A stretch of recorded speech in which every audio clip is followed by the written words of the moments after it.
So, Las Vegas suspect, we're bouncing all over the U.S. today. Las Vegas suspect allegedly shot and killed a man he accused of, this guy was essentially just hitting on his girlfriend. That's what was going on. So they were at a party in Las Vegas, and apparently a guy hit on his girlfriend, and this young guy, 18-year-old man, 18-year-old boy, thought that somebody just talking, using words to talk to his girlfriend, warranted pulling out a .40 caliber handgun and shooting him to death.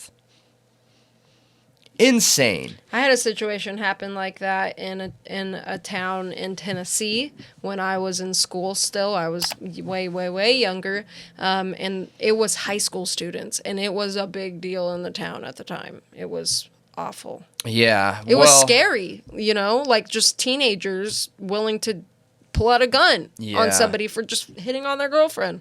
No, absolutely. And I think in this situation, he's going to be in trouble regardless, because it's going to end up being probably murder one. And the reason being is because when he first pulled the trigger, he hit him and he fell to the ground, and all the witnesses around claim that while he's on the ground, he continued pulling the trigger. So it was with the intent of murder. It's not going to be classified as a loss of emotional control or anything like that. When somebody hits the ground and you continue firing, that's a big deal. That's a big deal. He's going to get murder one. It was intentional. Yeah, but that changes the classification. When somebody is down and out and you continue harming them, that is a big deal in court. It's obviously they're going to get charged, but that just shows there was intent to kill. So because of that, my assumption is he's going to get murder one. It doesn't say what he was charged with here. It just goes into Mauricio Quintero, 18, was arrested on November 5th and is facing one charge of open murder with a deadly weapon. It doesn't go into the details of what classification that is or anything. It just says that on the 5th, there were multiple 911 calls reported, and officers responded to the 1600 block of North Betty Lane and found the victim, later identified as Maycool Regino Perez, suffering from multiple apparent gunshot wounds, and he was pronounced dead at 2:32 a.m. So I just saw this and thought it was ridiculous, man. I don't... It makes me worried, younger generation, even all generations, that right there is ego. That right there is a lack of confidence. That right there is somebody that is throwing their life away because he's essentially trying to be a dog marking his territory. It is gross, it is disgusting, and things like this need to be highlighted. So maybe if some of our younger viewers are watching this, they don't ever put themselves in a situation like this. Talking isn't offensive. Talking isn't a crime.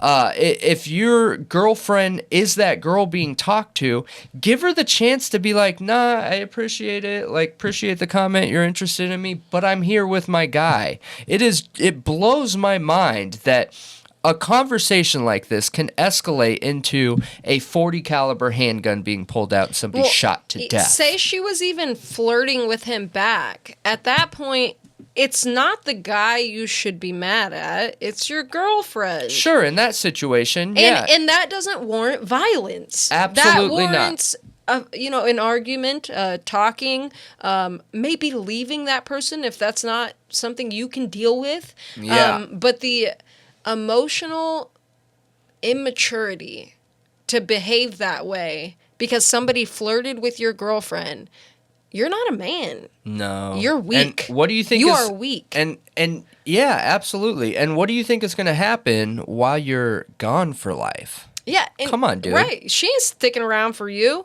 No. And the thing is I feel like a lot of guys feel like they're being a tough guy when they puff out their chest and they're like, you can't hit on my girlfriend.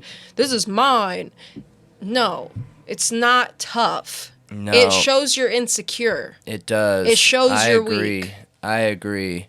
Unless she needs help because this guy won't get away. Yeah, there's some kind of safety issue.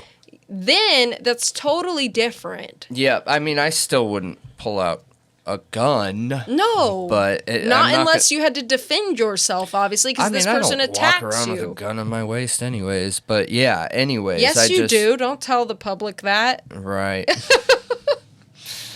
But you're lying to them. I'm just kidding. But yeah, I just read this and I was like, man, we gotta talk about this because this is such a sad situation. Now, is this a situation where this guy was already going to do something like this anyways? Maybe. Who knows, man? Who knows? Maybe. Because I think the type of person that could do this in general, period, in any situation, is probably someone that's going to get themselves into a situation where they're going to do it anyways. So, I'm curious what you guys think and how you feel about it, and share certain situations you've been in where somebody has been way over the top with aggression that didn't match the situation, you know? Because I feel like a lot of times that ego and that anger and that frustration that we're seeing in other areas of our society world, whether it's politics, whether it's true crime community, whether it's anything else, work, home life, whatever, you know, it feels like it's been escalating lately. So going out of your way to try and cool it and calm it down and things like that, that's a good thing to do.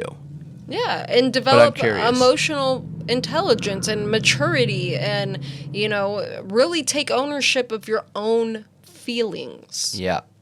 It's important. It's super important. And unfortunately, I think there's a lot of world leaders who need that advice and that help. Yeah, absolutely. Absolutely. Let us know what you think.